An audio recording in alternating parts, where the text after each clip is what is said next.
how's everybody doing out there? Excellent, thank you very much. My name's Edgar B. Herwick III. I am with WGBH's Curiosity Desk, but tonight I am with you as part of the very first inaugural Boston Talks. So a round of applause to you hardy New Englanders for braving the snow and coming out for this. So this is a new thing for us. We're really excited about it, and we're going to have 3 speakers here tonight who are going to be talking about fitness. You guys are fitness people here? I see it's a very in-shape looking crowd. So major announcement here. We were going to have a fella named Justin Obey, who's with Social Boston Sports. He cannot be with us tonight because his wife just had a baby, so a round of applause for him and his wife and their new child. But we've got a pinch hitter. We're going to have Matt Rubin, who's also with Social Boston Sports. We're going to have Jeff Garabedian from New Balance, who's going to be talking about fitness and fashion, the most important part of fitness, looking good and feeling good. And then Boston Magazine's Melissa Malamut. Okay, ladies and gentlemen, it is speaker number 1 time. You guys ready to hear him? Ready to hear some stuff? So one of the things we're trying to do with this Boston Talks thing is not just talk about topics that we think are of interest to people that are happening right now, but also think of interesting ways to talk about them. So we're talking about fitness here today, and we're trying to come at it from a few unique angles. We hope we've done that. Let us know whether or not we have at the end of the night, through the night. Keep us on our toes if you can. But we're going to start off talking about maybe a piece that you don't necessarily think of right away when you're talking about fitness, and that's fashion. Fashion is influencing fitness. Fitness is influencing fashion. And one of the places where that's happened is actually our neighbors at New Balance, where we're going to welcome our first speaker from the night from. So this is Jeff Garabedian. I want to make sure I get his title right. He is Senior Production Manager of Performance Apparel at New Balance. So I was upstairs with him a few minutes ago, and I said, well, what does that really mean? And essentially it's this. If you walk across the street to this New Balance store, there's all kinds of stuff there. There's pants, there's shirts, and essentially he's the guy with a team of people who is deciding how those things look, why they look the way they look, what color are they, why are they shaped that way. So all of the apparel that New Balance is doing, he's got a big hand in.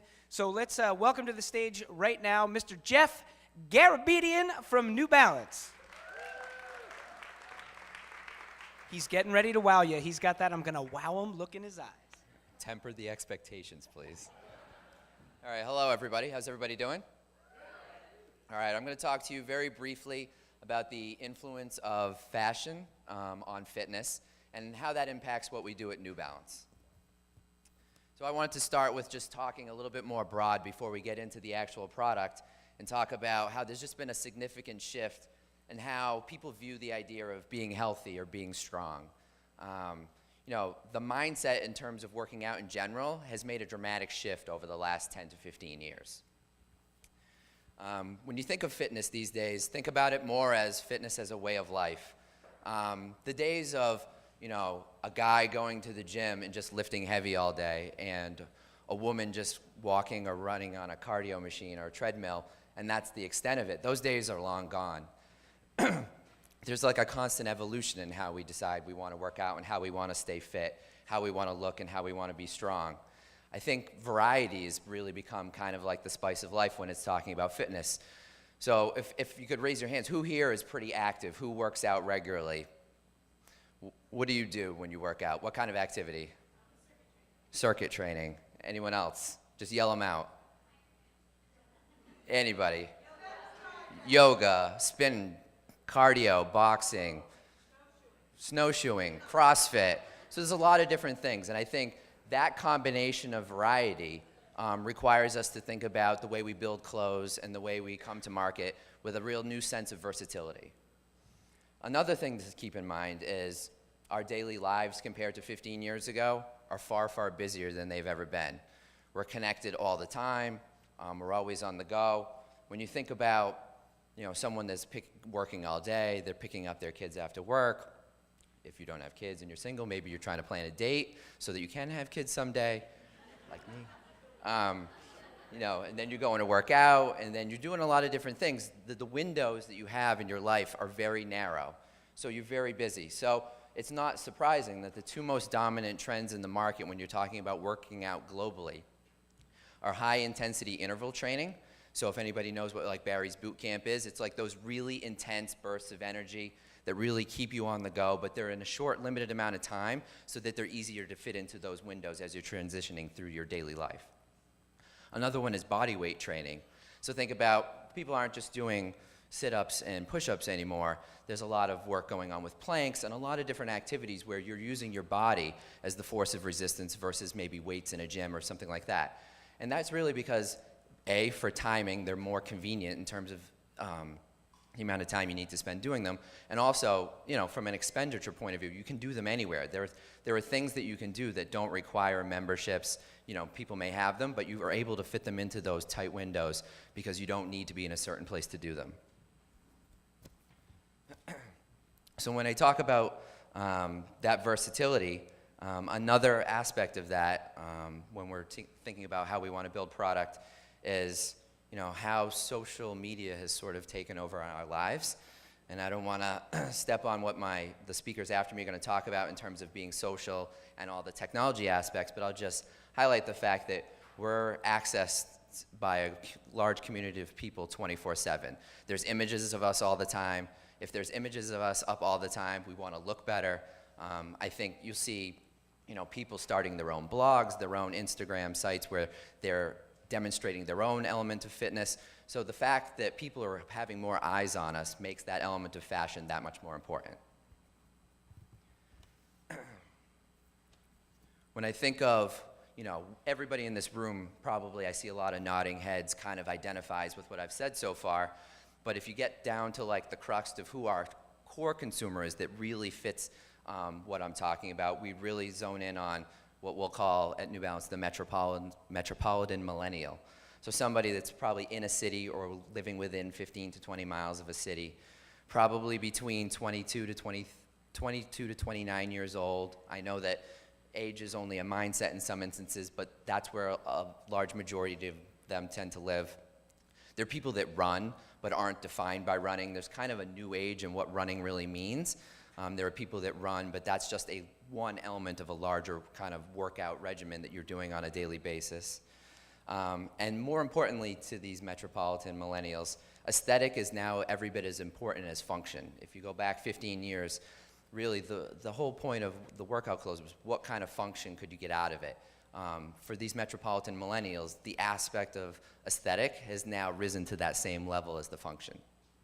They tend to be early adopters. They're the ones posting things on social media, so they're influencing those around them.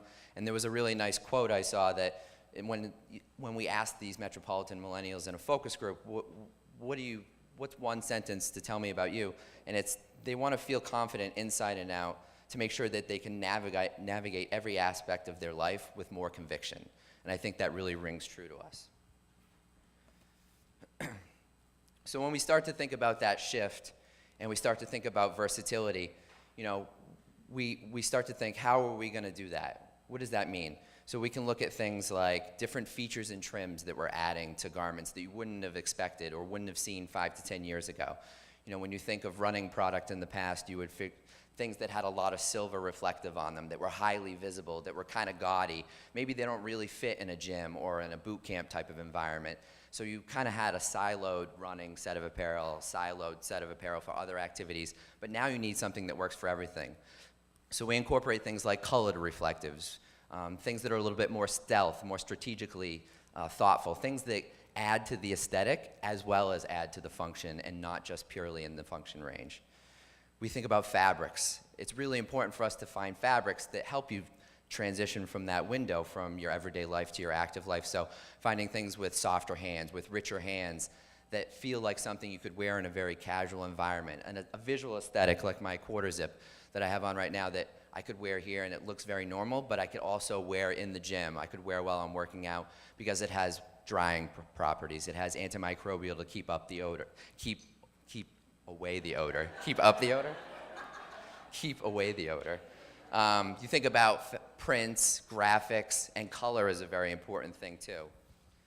I think gender distinction is a big thing. I think in the past, workout clothes, maybe I see a lot of women in the audience, we're just, we would take a men's top or a men's shoe and color it pink and call it good for women's. Those days are gone. If it's inherently the same style, just in a different color, one of them's not right. I mean, there's details that need to be specific to a man and specific to a woman. They can have a connection in the way that they look in some aspects, but they can't be the same thing. So you might wonder, where do we get our inspiration from? I mean, when we think about, working out clothes, I think people wouldn't know that we're probably, for color, looking at places like the Olympics. We're looking at things like the World Cup. Those tend to influence, on a global scale, what the color palette could look like for a 3 to 6 month period. So we're very deeply ingrained in those kind of activities. We're looking at the runway. You'd be surprised how many, if you see our Fall 15 collection that's going to come out in July, how many women's tops have a strapping detail or have a pocket placement that is lifted from something we saw on a runway.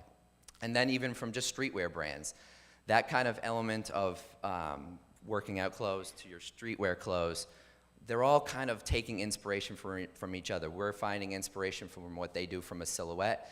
They're taking inspiration from what we're doing in technology and fabric, and you're finding this amazing hybrid in the middle.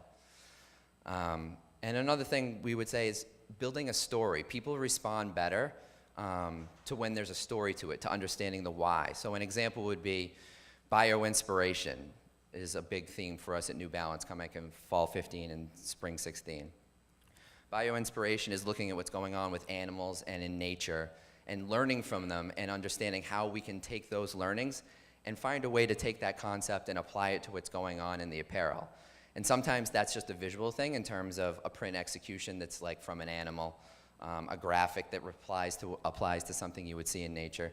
But sometimes it's even understanding how animals move, understanding how they cool themselves, understanding how we can figure out how to take those concepts and have some sort of story to it that makes it more appealing when you get to store level, or you're looking online, or into social media for additional content. And the other aspect would be, if we're thinking about bio-inspiration, making that be a full circle story, we take color inspiration. We're talking about Spring 16. Think about the Olympics are going to be in Rio. So we take our Spring 16 collection, we think about what's going on in Brazil, and our 3 color stories throughout that season are built on concepts called Desert Sunrise, High Noon Tropicana, and Sunset Beach. And you think about it, and you're like, well, that connects to what's going on in Rio. And you take it down to another level, and you think about Desert Sunrise, you think about canyons, you think about reptiles. So a lot of the prints are going to tie to that. A lot of the colors are going to be kind of warms set against like crystal blue colors. High Noon Tropicana, you think like more botanical. You think about the rainforest. You think about the plant life. And a lot of the colors are more pigmented, saturated brights. And then you get to Sunset Beach when we round out that collection, and you think about shallow water, so you have softened brights or almost like chalky kind of colors. So everything we do is pulling inspiration from a lot of different places, whether that be the runway or events going on, crafting a story that ties it all together, both in the aesthetic and the function, and then finding a way to have a collection of apparel that has kind of a balance or a range from mild to wild. So we need the really subdued core stuff for the people that maybe aren't in this metropolitan millennial area that's looking for the function. And then we need the high fashion stuff that really is for someone that's really craving that aesthetic, and then that kind of blend of everything kind of in the middle. So there's a lot going on when it comes to how we build that apparel business and how we build that element of fashion and where we pull inspiration from. I just got the cue that I'm to wrap up, so that's about my 10 minutes. But I would say if you have any questions, and I know Edgar's going to reference this, I'm going to be kind of meandering around during the break, so feel free to ask me questions, and I know there's even going to be a question and answer section at the end, so we can get a little bit more into it. Jeff Garabedian. Don't go anywhere. Hey, wait. Don't go anywhere.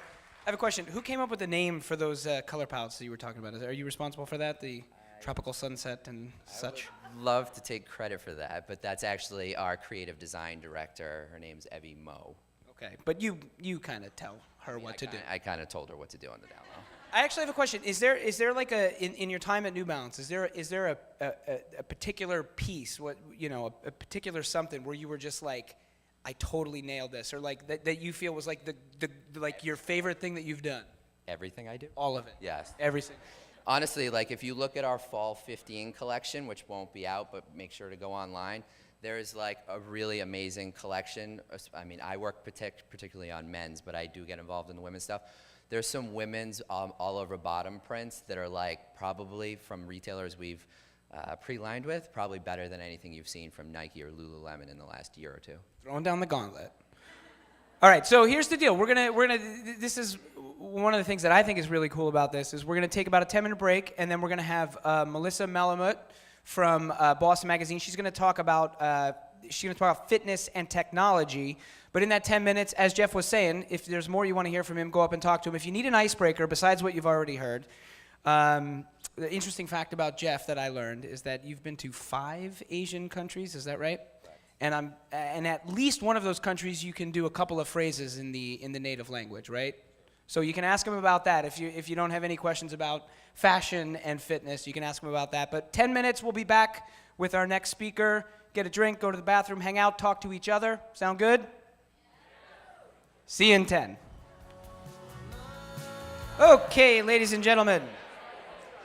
I can hear you guys are having incredible. I don't want to interrupt the amazing conversations that I see having out.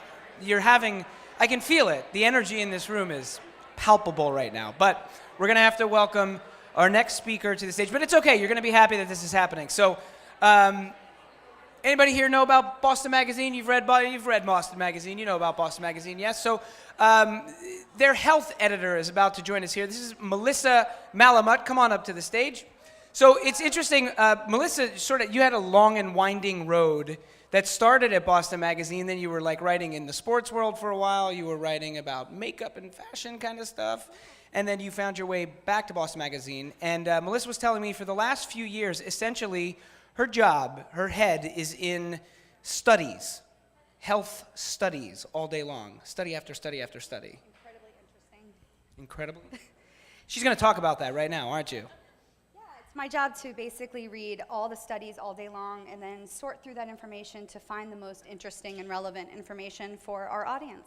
And now she's going to sort through all of that and give us the most interesting and relevant 10 minutes that you've ever heard on fitness and technology. Let's give her a round of applause here. Let's hear it for her.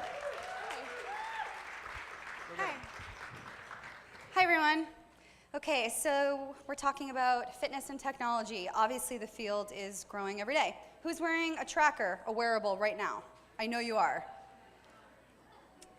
I am very impressed with all of you because mine is in a drawer collecting dust. Literally, I did it for 3 months, and I was hitting my 10,000 steps, so I was really excited about that. And then I was like, now what? What do I do with this information now? How is this helping me now? So it's a very popular brand that I have, and it's sitting in a drawer. So what I found is I read an article in The Atlantic, and a new study came out in the Journal of the American Medical Association that says, guess who's wearing trackers? They are 35 or younger. They're making $100,000 a year, and they're already fit. How is that helping our global obesity problem? It's not. You know, it's not going to help anyone wearing these wearables if you need a smartphone to also go with it, if the wearable is going to cost $100, if it's not in the hands of the people that need it the most, then it's not helping anyone. And then TechCrunch just reported last week that people are getting rashes from Fitbits, from the bracelets. So there is this back and forth right now is how are these wearables going to help us get fitter? How is it going to help our global obesity problem? And as of right now, it's not happening. So what can we do? Can we get pedometers in the hands of the people who need them the most? Do you need a smartphone for that? No, you're just going to count your 10,000 steps and hope that that works. But 10,000 steps is 5 miles. Who here is honestly walking 10,000 steps a day? Now we are, because there's no T and we can't get anywhere. So now we are, yes. But it is a problem, and I think a lot of the companies that are making these wearable technologies are going into that. So what's the future? They're trying to make them more fashionable. Tory Burch came out with a line of Fitbits. You know, here, buy my fancy pretty one, and maybe that'll work with the fashion crowd. There's a company in Cambridge called MC10, and they're making a wearable, like right now. You can actually, it's in like clinical trials, I believe, that is going to stick on your skin like a Band-Aid. It's a little mini computer. You're gonna stick it right on. It's supposed to be water resistant as well, and it'll go directly to your smartphone, and you won't have to actually put it on your wrist. It won't be something that is noticeable. You can wear it wherever you want. And a lot of really neat things are happening right in our backyard. There's a company called Withings, I might be pronouncing it incorrectly, also in Cambridge, and they're making smartwatches that look like a real watch. So it doesn't look like that big, huge screen, something, kind of gaudy, maybe you don't want to wear it. And it looks like a beautiful watch, and they're doing all that right in our backyard too. There's also a lot of apps. Obviously, everyone loves apps right in our backyard. Some of the most popular ones in the world, Runkeeper, Lose It, they're all right here in our backyard. So I feel like some of the most educated people and the people that are actually on the forefront of what's happening in fitness technology are right here in Boston, or Cambridge, the greater Boston area. So it's a really exciting time to be here. And I guess the bottom line is that when it comes to fitness and technology, it's really about you. So you could have the fanciest bracelet from Jawbone or Fitbit or whatever you want. You could have the fanciest clothing. You could have, I actually just asked the New Balance reps about this, and they were a little back and forth, but I also heard that they're gonna be weaving this stuff right into the fabric. So you won't even have to stick it on your skin. It'll be as easy as just putting on your shirt for the day, and it'll go right to your smartphone. So there's a lot of really interesting things happening in our backyard when it comes to fitness and technology. There's also the actual equipment that we're using. So if you go to the gym or whatnot, they have the treadmills where, I don't know if they do it by drone. I keep reaching out to Life Fitness, so if anyone knows this, please let me know, because they're not getting back to me. But it looks almost like a drone where you're running and you're right on the course. So I'm training for the Boston Marathon right now as we speak. And I'm running through Germany. Well, I'm on a treadmill because there's 10-foot snowbanks, and I'm freaking out about that a little bit. But I'm running through Germany. I'm running through New Zealand. I'm getting to do all this awesome stuff right on a treadmill, which is kind of interesting. And sometimes they don't even recognize me, so I am wondering, it's not a guy running with a camera. Like, it has to be a drone or a robot, and I will figure this out one day, and I'll do a story on it. But I guess that's basically the bottom line is, I think that when it comes to wearables and when it comes to fitness and technology, it's about the person. So you can buy the fanciest thing in the world, but unless you're actually gonna get out there and work out, then it's not gonna do anything. And I think the bigger problem is obesity, is diabetes, is these things that are happening. People are working out and they're eating right and they're still getting these diseases. So I think it's more important about putting the technology in the hands of the people that need it the most.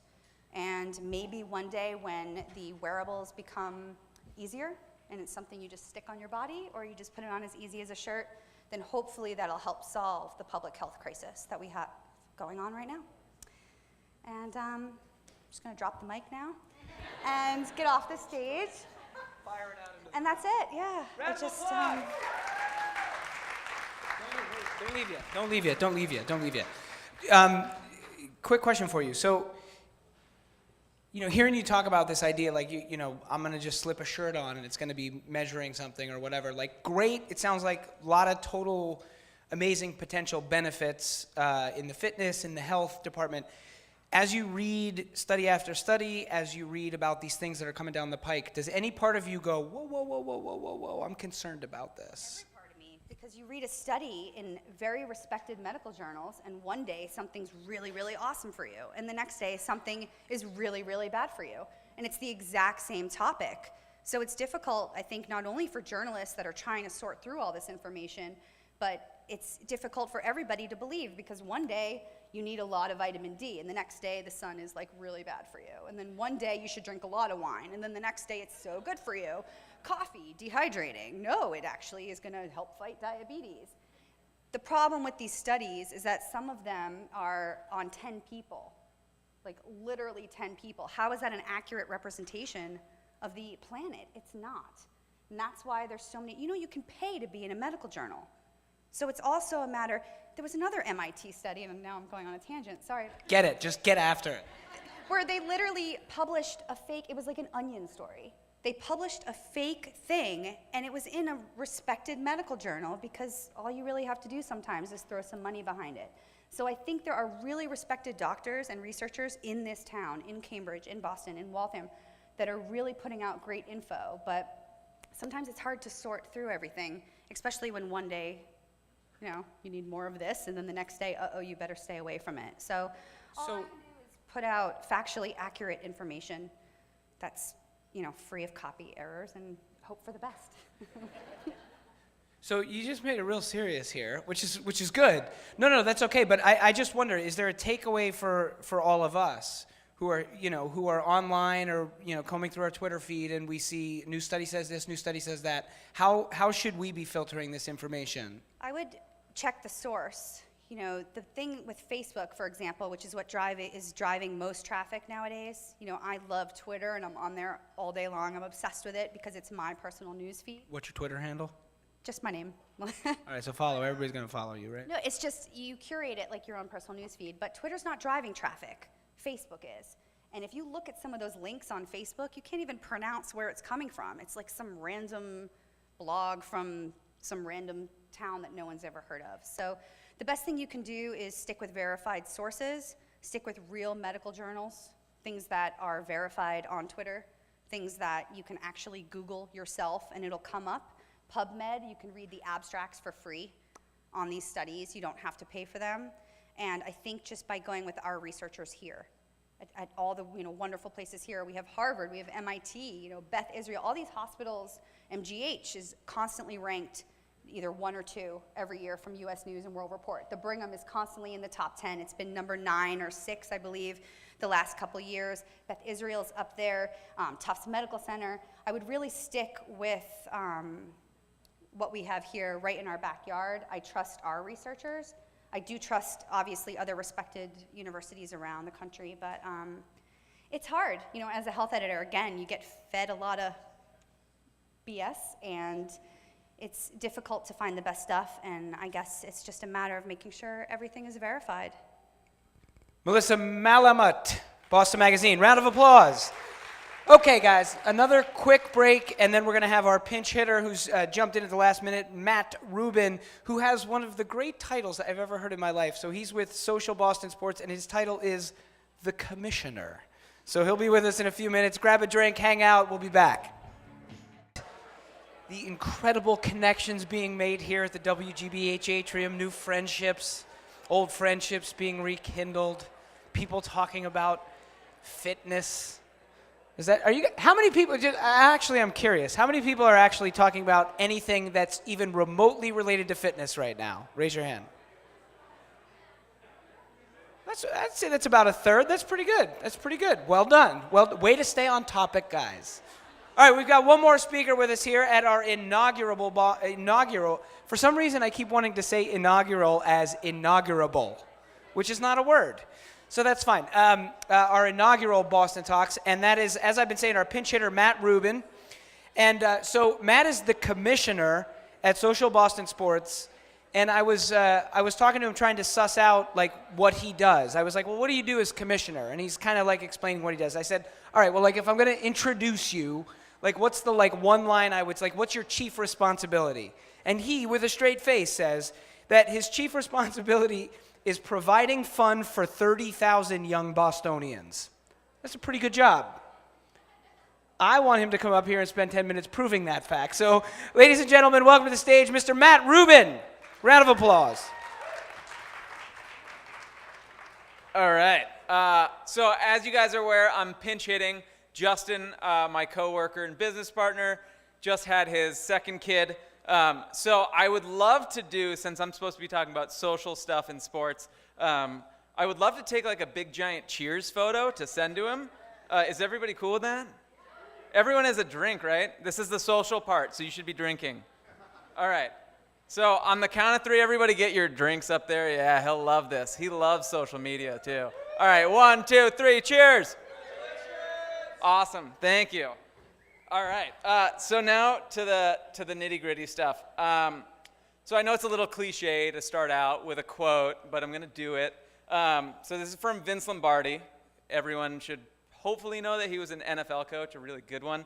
He said, "I firmly believe that any man's finest hour, the greatest fulfillment of all that he holds dear, is that moment when he has worked his heart out in a good cause and lies exhausted on the field of battle, victorious."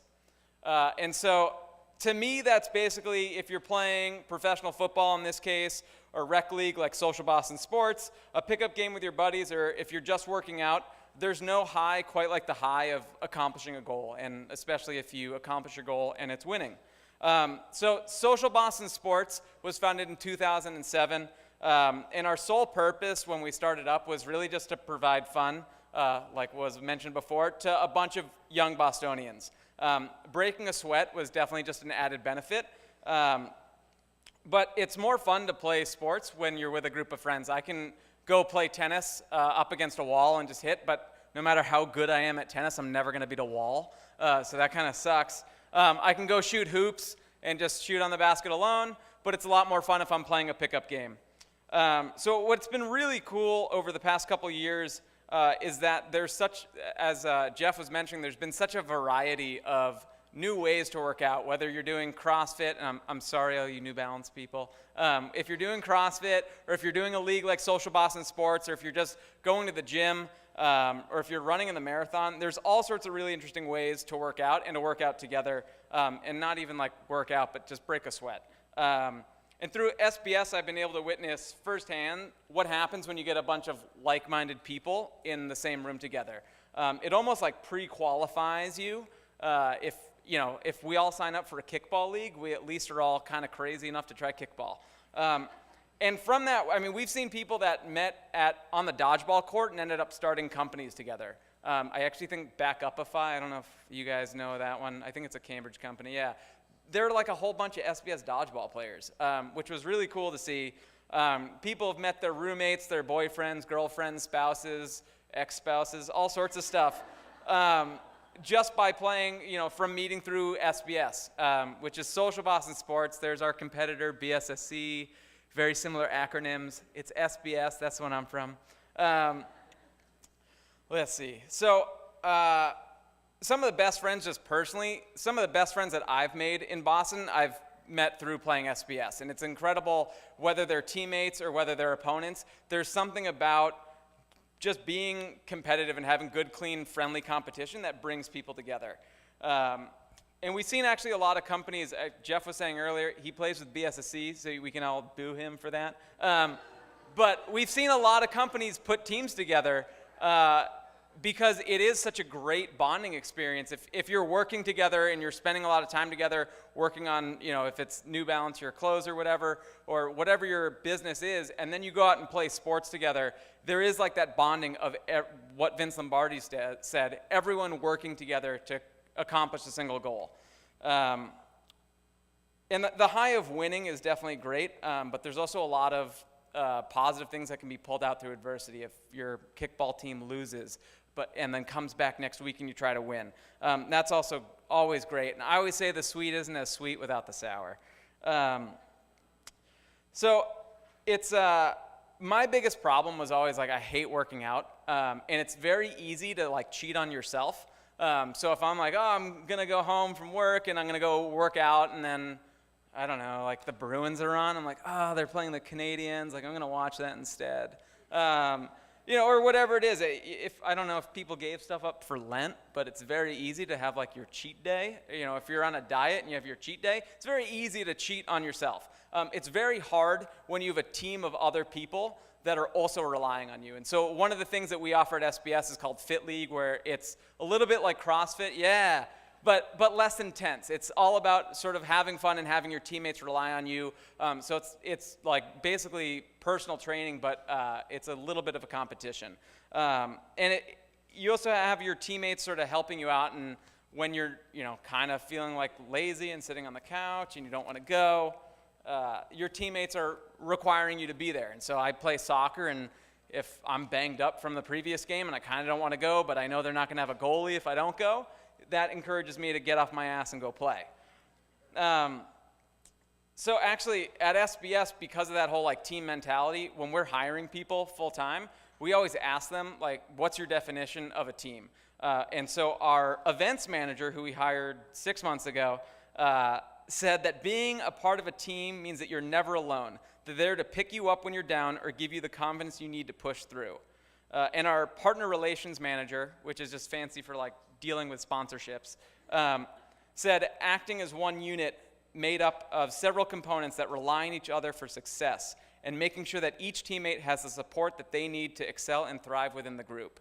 And that to me is all about like this fitness stuff. And if you can have someone else, whether it's a gym buddy or whether it's your soccer team or your kickball team or whatever it is, relying on you and helping you out and cheering you on when you need to be cheered on, it goes a long way. It's like soldiers going through basic training. They're going there to learn how to be good soldiers, but they're also learning and going through the same experience with their battle buddies. And that's what makes, you're not fighting, and I don't know if there are any veterans here, but you're not really fighting for, let's say, the country or whatever the war is for, but you're fighting for each other. And that's, I think, what is huge, especially for people like me who hate going to the gym alone.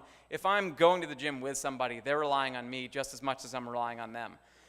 So let's see, I'm going to skip that one. So I kind of talked about like the micro level of sports, but there's also like this macro level. And I kind of think that sports are the only real universal language. I mean, you can basically go everywhere and get your way get around with some sort of English and whatever the native tongue is, and probably get around. But sports is honestly like the universal language. I've talked to a bunch of people already here about the Bruins, the Patriots, or whatever. It's easy. Everyone can talk about it. And so, where else are you really going to be high-fiving some random people in Fenway Park when Dave Roberts steals second base? You're not going to be high-fiving someone because, I don't know, someone just won American Idol. It's the sports that brings us together. We're all super passionate about the Patriots winning and the stupid Deflategate and how annoying that is. We all bind together on that stuff. Every 4 years we care about swimming. That's pretty cool. Yeah, U.S. has great swimmers. The other 4 years, I don't care. Soccer is all of a sudden popular every 4 years. It's awesome that sports bring everybody together and that everyone can get excited about this stuff. And I've actually been lucky enough to travel to some foreign countries, and I always sort of challenge myself to try to get a pickup game of a sport whenever I'm there. It's obviously I'm very passionate about sports, it's what I do, but I've been able to play pickup games in Mexico, Belize, Jamaica, and Japan. And I speak very little Espanol, no Jamaican, whatever that is, and I speak no Japanese. But it doesn't matter when you're playing soccer, which is actually what I played with all these people. You don't even need to talk. You know the sport, everyone knows it, and you can just play. So I actually challenge everyone in here, next time you're traveling, if you're on a beach or whatever, and you see people playing soccer, try playing. It's actually an awesome way to meet people. So back to Social Boston Sports, I guess, and why I'm here. We were founded for fun, and sports are supposed to be fun. They're called games for a reason. They're not called, I don't know, whatever you call boring stuff, life or work. And so at SBS every day, we wake up and probably spend way too many hours working on these sports leagues because we want to give people in Boston as many opportunities to have fun and get active and break a sweat. And that's definitely the most driving factor behind just what I do every day. I've always had the philosophy of trying to break a sweat once a day. And whether that's playing soccer or working out or running a mile and a half till I'm bent over and wheezing, as long as I'm breaking a sweat, I'm happy. And at the end of the day, what Melissa said as well is you have to do what's right for you. And so you have to find your fun. For me, it's playing sports leagues. Maybe you're self-motivated and you can go out to the gym and just work out. Maybe you can run, a marathon and not need a training buddy. But whatever it is, if you're trying to go to the gym and you don't find it fun, you're not going to continue to go. You need to find either someone else to go with that'll help you, kick your ass into overdrive when you kind of don't want to go. But yeah, you really have to find your fun and do it. And I know I'm supposed to be done pretty soon. Someone mentioned November Project, and that's pretty awesome. That's this really crazy group of this crazy community that gets up and works out all the time. And that's your fun, and that's great if you do it. And I do want to leave with a Ferris Bueller quote. So this isn't the quote yet, but life is short. It's really, really short, and you only get one body. So treat it well. So try to break that sweat every day. And what Ferris Bueller did say, which I heard in 5th grade, which dates me a little bit, so you can figure out how old I am. It was the first time I saw the movie, and I think about it every day. let me get to the actual quote on the next page so I don't butcher it. It's my last one, don't worry. All right, here we go. Life moves pretty fast. If you don't stop and look around for a while, you could miss it. So find your fun, go out there and do something awesome, and hopefully you'll find an awesome group of people who have the same fun and you guys can be friends. Two mics. Chick, they're both. You need your beer. You're good. So, nicely done, Matt Rubin, ladies and gentlemen. Matt, how did you get the title commissioner? Well, it was a startup company. I'd say it's still a startup company. But the beauty of startup companies is you can pick your title. So you picked it. Yeah, we were just sitting like around. You call yourself anyway. You were like Czar, not quite right. Yeah, Czar was weird. We have a minister. King. We have a minister of sport and games. I think that was stolen from like Harry Potter or something. Yeah, sounds like it. Yeah. Do you guys? Speaking of Harry Potter, what are the chances you guys are going to start a Quidditch league anytime soon? So, well, if I were Justin, if Justin were here, he would say very high. I would say very low. It's something about like holding a broom between your legs, running around, trying to chase some like golden guy around. Yeah, but I'm just. It's a weird sport.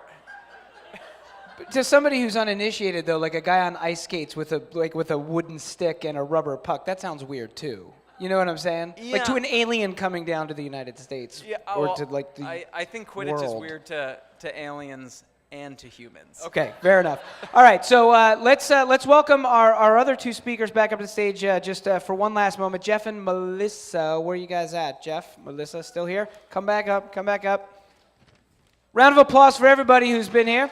Round of applause for yourselves for being part of the inaugural, the very first Boston Talks. So we've got one final question for each of our speakers here. These are largely from the audience, at least for these two. I didn't really get to talk to the audience after your talk, so we can't really do it. But so I'll start with Jeff. Jeff, one of the things that one of the folks in the audience I heard is interested in knowing is, does it happen, as far as you know, that somebody who maybe is attracted to the look or the fashion of a piece of like sports apparel then gets into actually working out or getting into sport through the idea of like, oh, I'm kind of totally into that, like those clothes, and that sort of drives them in that direction? Does that happen? Yeah, it definitely happens. I think, at the beginning when I was talking about how it becomes a way of life, I think there's kind of almost like a sporting lifestyle. You kind of have this look. We want the clothes to be versatile, but you almost want it to still have some sort of aura to it, that you want people around you that you're walking by on the street to know that you're active, that you're into working out, that you're into being fit, in a not an overt kind of way, but in a very subtle way. You look stylish, but you're like conveying a message that I like to work out.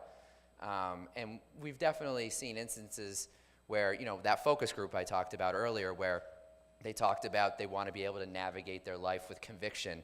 And I think when someone gets into a pair of workout clothes and they go to the gym and they feel good about it, it becomes more routine. It becomes habit, and you start to get into it, and you start to become proud of it, and it kind of builds from there. So it definitely, getting into the right clothes and having a good workout experience, potentially even working out with another person, kind of gets you in kind of the flow of where you want to make that a part of your everyday life.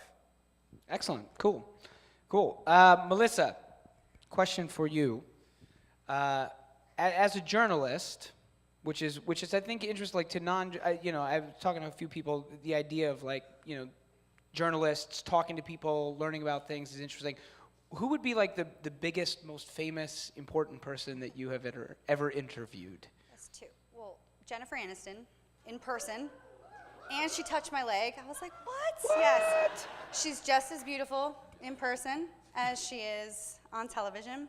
That was a really hard get, actually. I happened to be at the salon one day, getting my hair done, where we all get the best gossip anyway. And I'm getting my hair done, and someone randomly, came over and said, "Did you hear that Living Proof is opening a salon?" This was like a year ago. And so I immediately called my PR contact at Living Proof, and I was like, "What's happening? You guys are opening the salon." And they freaked out, like, "No one's supposed to know this. How do you know this?" In exchange for my silence, for not putting it out right away, they offered me this interview. It took about 3 months of back and forth. I met her last spring, or in early May, at Living Proof headquarters in Cambridge. Sat there with her like, I'm gonna freak out right now. I'm trying not to fangirl. Meanwhile, it's like Jennifer Aniston. She was very media trained, so she totally, we were BFFs throughout the whole interview so that she'd get a positive review, which she did. And she was great. But the best interview ever was definitely Kevin O'Leary from Shark Tank. That's probably my favorite story ever that's published on BostonMagazine.com. And that's because he was so real and genuine, and it was one of the first times he ever used his words like, Shark Tank is like the American Idol of venture capital. And now I see that line everywhere. I see it in D Magazine, I see it in Business Insider, I see it everywhere. He also, it was the first time he ever said how he got the name Mr. Wonderful. And I guess it was the first time he ever said it in an interview. So now I'm constantly seeing link backs from other sites when they're trying to figure that out. So those were the most fun, but I've also found that it's the celebrities who really don't give the best interviews, and it's usually the everyday people. We do a lot of real weight loss stories, so if anybody has a story, I'm always open to pitches, and you can just find Everybody it on get that? Boston She is Magazine. open to pitches. She said it And on you, a microphone. if you have an interesting story, you can just email me, and I always find that it's the real people who have the best stories over the celebrities. Well, that is heartwarming. I feel good. All right, let's give you a follow-up question, too. Here's the deal. There's like 100 million inches of snow out there. It is cold. There's more snow coming and rain and stuff like that. How do you stay motivated through all this? Come on, help us out. Social stuff. How do we get through the winter? Get us through the winter. Snowball fights. You're never Are you too- starting a snowball fight league? Oh, Can anything be a league? everything can be a league. I mean, We're going to start the BostonTalks League. yeah, snowball Excellent. fighting league. I like it. You're never too old for something, whether it's, I don't know, singing along to a song or inhaling helium from a balloon or having a snowball fight. Just do it. Find your fun and do it. And we had a huge snowball fight, just the 6 of us full-timers the other day, and it was awesome. And then I hit an intern in the head, and it got a little... And the lawyers got involved. Yeah, and that part was but less it fun, was but- fun. Yeah. All right, that's a good answer. That's a good. All right, ladies and gentlemen, one more time. Jeff, Melissa, and Matt. Let's thank them for coming out.